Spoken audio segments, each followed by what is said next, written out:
Hello and welcome to Dorico for Media Composers with me, composer and orchestrator Adam Kempshall. This is now the fifth video in this series targeted at those who write or wish to write music for film, TV or video games and would like to know more about preparing notation for recording. However, all the things that I will cover today will also be relevant to anyone wishing to get to learn more about using Dorico in general. If you enjoy these videos, please do like and subscribe to the channel. In the last episode, we looked at condensing and filters. Today, we are going to look at percussion labeling and percussion layouts. Again, a lot of this will end up in your project template, but as always, I want you to know why and how you are doing these things. Right, that's enough for my face. Let's go look at Dorico.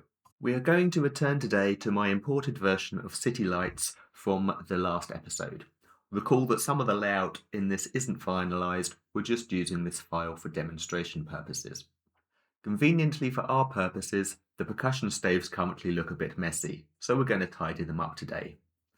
Starting with the timpani, the most important thing is to list the notes that the timpani player needs to start with. You can do this just with normal text and then just align this in engrave mode, perhaps so it is under the staff label. There we go. Then, as we have done over in bar 32, we can show any changes to the drums, again, just by using normal text. Now, Dorico doesn't currently have the facility to work out how many drums you need or what to tune them to. So what I find it useful instead is to list my, in this case, 4 timpani and what their ranges are. I then create a little table, usually just on a piece of paper, listing which note each drum is tuned to start, and then the changes as the piece goes on. So for example, in this piece, we start with B, C, D and E. Then in bar 32, our B changes to a B flat, our D changes to an F, our E changes to a G, but the C stays the same. And then later on, I think in bar 64, our B flat changes to an E flat, our C changes to an F, and our F changes to a B flat. Sometimes this looks a little bit backwards. I think when we're moving something from a B flat, that'll be to do with the ranges of the individual drums. Moving on to the harp, harp pedals can be calculated by Dorico directly. You'll notice to start with that some of our notes are red, because we haven't yet set up the harp pedals. To do this, select the first note, go to write in write mode, and then we just calculate the harp pedals.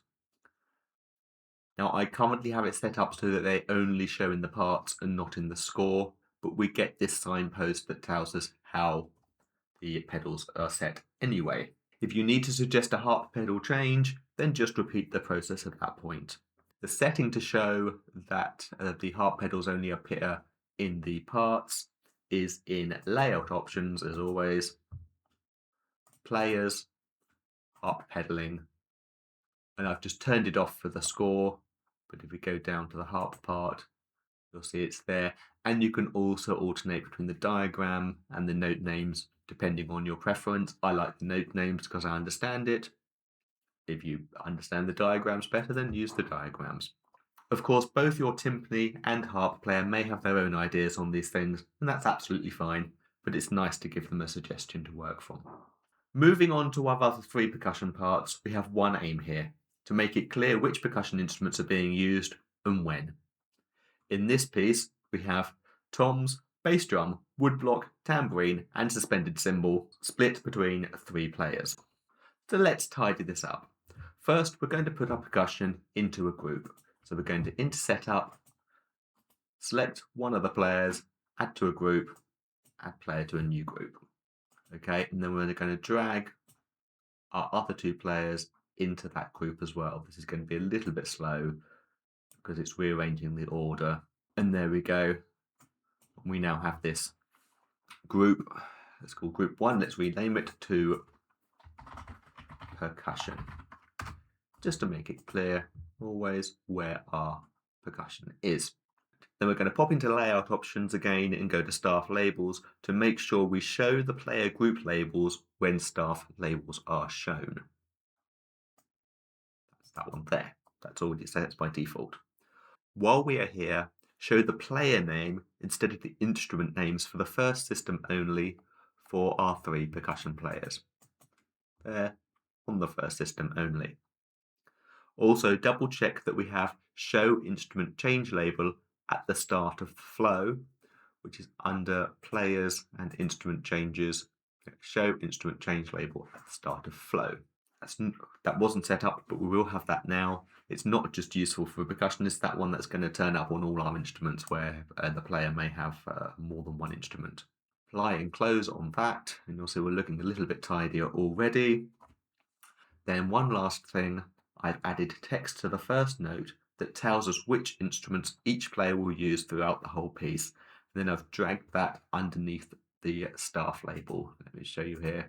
So you can see here we've got quite a lot of offset there. It was there. I've dragged it under there. And that can look nice if we just pop them in italics as well.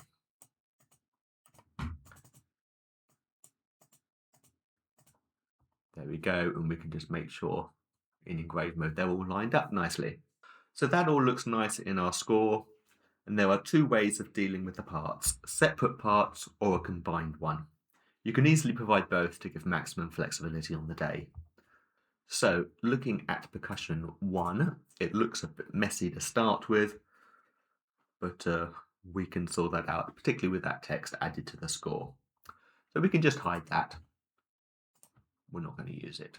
To tell our first percussionist which instruments to have ready, we can change the layout name to include them. So we'll do that, go to Setup, just double click on the name, let me just say Percussion 1, Tom's bass drum. Okay, and then it's nice and clear there at the top of the page. We also have our instructions on where to change instruments as well, and that's just the defaults. 1 or 2 things to adjust here, but most of that is just dragging things around in engraved mode.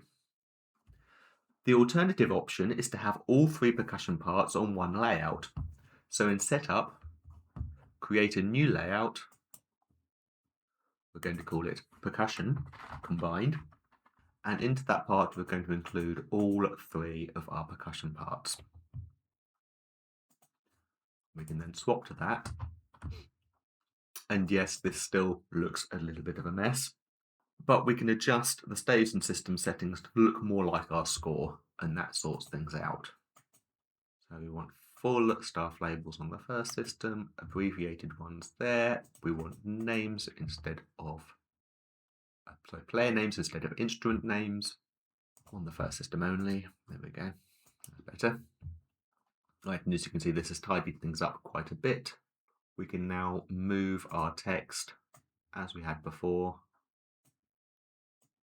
so that it is underneath, so they know which instruments to have ready, and we can just drag this down so it's in the right place. It hasn't picked up our template.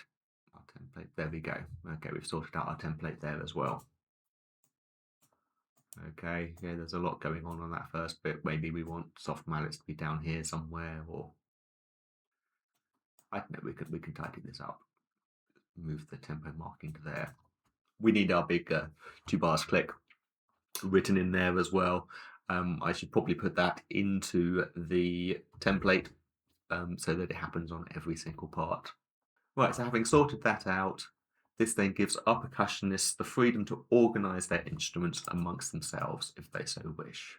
That's it for today. In the next episode, we will be looking at scripts and the wonder that is the library manager.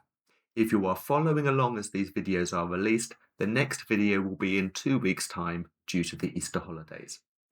I am open to suggestions for future topics. Drop them or any questions in the comments. Thank you for watching, and please do like and subscribe for more.